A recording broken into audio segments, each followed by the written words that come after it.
mga igsoon kang Kristo, tanan kita ay instrumento sa paghimo og maayo. Mga igsoon kang Kristo, ako si Reverend Father Roms Maipa SVD. Ako ang Vocation Director sa Society of the Divine Word, ubanta sa pagpamalandong sa pulong sa Dios. Karon sa kapitong semana sulod sa tuig, karong adlaw nga Miyerkules ato karon nga pamalandungan ang pulong sa Ginoo nga si Jesus kauban siyang mga apostoles, iya sila nga pahimangnuan nga dili nila pagdid-an ang mga tawo nga maghimo og maayo, no.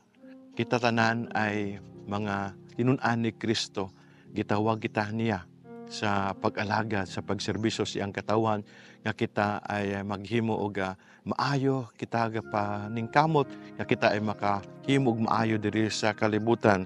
Kay si Jesus giingnan siyang mga apostoles magtutudlo, nakakita kami tawo nga nanghingilin og mga yawa sa imong ngalan ug sanglit dili man siya kauban nato, gibadlong namo siya. Mga igsoon kang Kristo, tanan kita ay instrumento sa paghimo og maayo. Dili kita did-an sa Ginoo sa paghimo og maayo. Kung mga tawo maghimo og maayo, atos lang i-appreciate at kita tanan ay gitawag sa Dios nga magpaambit siyang kaayo og gugma sa atong isig katawo. Ang Ginoo manaa kaninyo.